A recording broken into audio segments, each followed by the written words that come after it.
polemik nasab ini, kebanyakan yang beredar di masyarakat itu adalah polemik tentang sentimen-sentimen, bukan polemik terkait dengan akademik. Jadi kalau misalkan kita mau jujur, dari jutaan orang di Indonesia yang sekarang berdebat, berdiskusi, saling menghujat satu sama lain terkait dengan nasab, berapa orang di antara mereka yang mampu mengakses kitab-kitabnya Kiai Imad dan mengakses kitab-kitabnya Robitoh Alawiyah? Sedikit sekali. Jadi yang benar-benar berdiskusi terkait dengan masalah-masalah akademik dan ilmiah itu jumlahnya sangat sedikit. Yang paling banyak itu adalah masalah-masalah yang berupa sentimen-sentimen. Ada sentimen kesukuan, sentimen keagamaan, sentimen golongan, dan lain sebagainya. Dan ini saya mohon maaf kepada pihak Robitoh Alawiyah ketika kemarin-kemarin bikin narasi atau beberapa di antara pihak dari Robitoh Alawiyah atau kalangan Habib itu mengeluarkan sebuah narasi bahwa ini adu domba, bahwa sentimen-sentimen ini adalah ada pihak tertentu yang melakukan adu domba dan sebagainya. Ya tentu saja ada di antara mereka mungkin yang memanfaatkan situasi, tetapi masalah yang paling utamanya itu adalah ayo kita introspeksi sama-sama bahwa polemik ini tidak dimulai dari Kiai Imad. Gak ada yang akan mempedulikan pada tesis semacam itu karena masyarakat kita hanya 0,001 saja yang biasa membaca. Dan jumlahnya menjadi semakin sedikit ketika yang bahan bacaannya itu adalah terkait dengan polemik nasab. Itu sedikit sekali. Yang Kiai Imad jangan dipahami sebagai orang yang pertama kali memunculkan polemik dan jangan dianggap sebagai orang yang mengadu domba antara orang-orang NU misalkan atau orang-orang Islam, bukan. Tapi beliau itu adalah orang yang menjadi pionir dari studi akademis.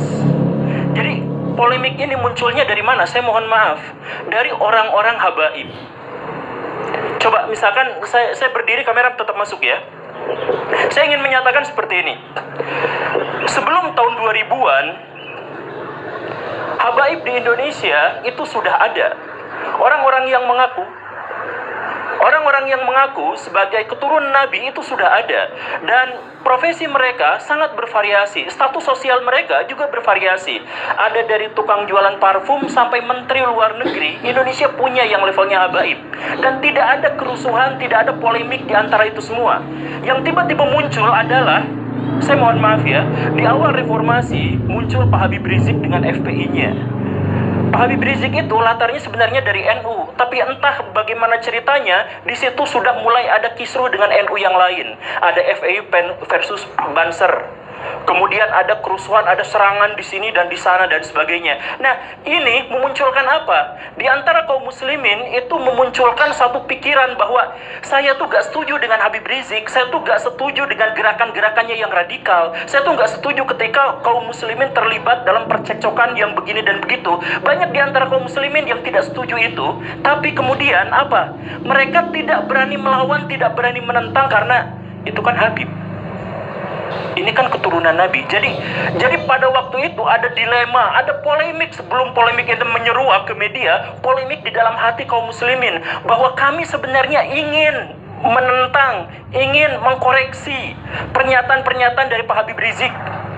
Tapi kami gak berani karena itu adalah keturunan Nabi. Jadi di sini ada penghormatan yang sangat besar terhadap kaum muslimin, terhadap nabinya, terhadap junjungannya. Tetapi di sisi lain ada orang yang mengklaim ini adalah keturunan Nabi dan kontroversial. Kita nggak bahas dulu soal apakah Pak Habib Rizik itu benar atau salah. Kita nggak bahas itu. Kita bahas bahwa Pak Habib Rizik memunculkan polemik pada waktu itu terkait dengan masalah toleransi, terkait dengan masalah FPI, terkait masalah hal yang semacam itu. Dan setengah dari kaum muslimin, anggaplah ya, data kasarnya adalah setengah dari kaum muslimin kemudian tidak setuju dengan ini, tapi mereka tidak melakukan apa-apa. Ketidakberanian, takut kualat, ini keturunan Nabi. Dan kemudian ketika Pak Habib Rizik agak turun dengan cerita-cerita dan drama-drama di media massa itu, muncul sesuatu yang lebih besar. Pak Habib Bahar bin Smith melakukan persekusi dan kekerasan, intimidasi terhadap orang lain, lisan maupun perbuatan, dan itu direkam, dipublikasikan kepada media-media mainstream di Indonesia. Dampaknya apa? Balik lagi, ini mana ada keturunan Nabi seperti ini? Kami merasa malu, merasa jengkel, merasa takut, merasa terintimidasi. Saya harus katakan begini Baraya, kenapa yang datang ke diskusi ini cuman saya? Dan saya katakan, lebih dari setengah kolom komentar yang jumlahnya ribuan di satu video saya itu meminta saya untuk tidak hadir dalam acara ini. Kenapa? Saya mohon maaf, dalam konteks ini pihak Robito Alawiyah gagal untuk menyampaikan keamanannya kepada orang lain. Pihak orang-orang dari kalangan habaib gagal untuk menunjukkan bahwa kami itu baik, rahmatan lil alamin, soleh, tulus, ikhlas, baik hati, siap mentraktir. Gagal untuk menyampaikan itu ke publik karena yang ditampilkan itu apa? Kekerasan atas nama habaib, bahwa kami itu boleh melakukan persekusi. Bahkan Pak Habib Bahar bin Smith di pengadilan, ketika beliau sedang diadili, kemudian ada saksi dan kemudian beliau mengatakan, kamu tahu nggak siapa saya? Saya adalah keturunan Nabi. Kalau kakek saya begini, kamu tahu kakek saya seperti ini, kenapa kamu memberatkan? Kamu membuat kesaksian yang memberatkan pada saya. Itu kan sebenarnya menyakiti kaum muslimin. Karena ada orang yang melakukan kekerasan atas nama Nabi, diadili, tapi minta privilege. Siapa yang melakukan itu? Golongan habaib. Kalau misalkan kemudian tiba-tiba muncul bahwa kami sekarang sedang diadu domba antara kelompok ini dengan kelompok itu, bukan. Mungkin ada adu domba, tapi itu belakangan. Munculnya itu dari mana? Dari keresahan kaum muslimin, karena melihat di satu sisi kami mencintai, demi Allah kami mencintai Nabi, dan wujud dari kecintaan kami terhadap Nabi adalah kami tidak akan mau menisbatkan kekerasan, kejahatan, dan kontroversi terhadap orang-orang yang mengklaim dirinya sebagai keturunan Nabi. Kan masuk akal kan, begitu kan? Kecintaan terhadap Nabi adalah mensucikan beliau dari semua tindak tanduk yang mengangkangi syariah Islam. Nah, jadi permusuhannya sekali lagi ya, kita nggak bahas soal apakah Pak Habib Rizik itu benar atau salah, kita nggak bahas soal Pak Habib Bahar itu benar atau salah, kita nggak bahas itu. Kita membahas rasa takut dari kaum muslimin, rasa resah, rasa merasa terintimidasi. Karena di satu sisi, kaum muslimin sangat mencintai Nabi, tetapi di sisi lain, ada keresahan bahwa Nabi dikaitkan dengan tindakan-tindakan atau simbol-simbol dari kekerasan. Itu rasa sakit hati itu belum terobati sampai akhirnya muncul di video Pak Habib Bahar yang sangat kontroversial itu, kakinya diciumin oleh santri-santri yang ngantri jalan bebek. Coba rasakan betapa sakit hati dan marahnya kaum muslimin. Coba kita misalkan bisa melihat dari berbagai perspektif. Misalkan lihat orang-orang yang biasa orang Islam berdebat dengan orang Kristen, berdebat dengan apa, kan ramai sebenarnya di media sosial. Lihat perdebatan di antara mereka, dan orang-orang non-muslim bawa-bawa itu.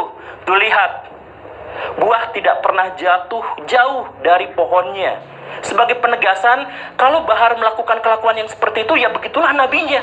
Itu ejekan terhadap kaum muslimin dari orang-orang non-muslim, tapi orang-orang non-muslim pun tidak bisa disalahkan. Karena apa? Karena memang Pak Habib Bahar melakukan itu atas nama keturunan Nabi.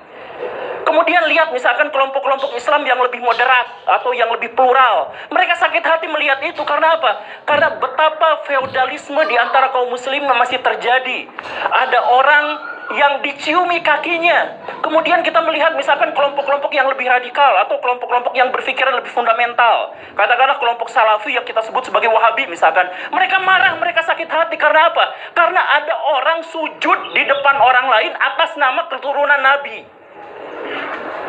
Betapa sakitnya. Coba kita melihat kalangan nasionalis, Islam nasionalis, sakit hati ketika melihat ada orang keturunan Yaman kemudian disujudi, diciumi kakinya oleh orang-orang pribumi pesek. Jadi dilihat dari konteks apapun, dalam perspektif apapun, ini benar-benar menyakiti kaum muslimin. Tapi kala itu kaum muslimin berpikir bahwa ya sudahlah, pasrah aja. Kami sakit hati, kami marah, kami pengen sekali untuk mengajak orang ini ke dalam ajaran agama yang benar, katakanlah seperti itu. Ya tapi nggak bisa kan, dia Habib, dia kan keturunan Nabi. Jadi sebenarnya polemik ini bukan muncul gara-gara Kiai Imad, bukan muncul gara-gara dipopulerkan oleh saya, Guru Gembul, bukan. Tapi ini adalah akumulasi dari kekesalan dan kemarahan kaum muslimin terhadap apa yang terjadi, yang ditunjukkan oleh beberapa kalangan dari habaib, dari kalangan Ba'alawi. Jadi jangan dulu ada cerita bahwa intelijen masuk ke sini, ya mungkin itu belakangan. Jangan dulu cerita bahwa ini asing masuk ke sini untuk, ya jangan, belakangan aja dulu. Kita introspeksi. Karena kalau misalkan kita mau maju, kita harus cari solusi. Bagaimana cara kita menemukan solusi? Ketahui masalahnya. Bagaimana cara kita mengetahui masalahnya? Kita berani untuk introspeksi diri. Saya selalu menyatakan, mempopulerkan kepada orang lain, ayo kita introspeksi diri. Kaum muslimin, kenapa sekarang terpuruk?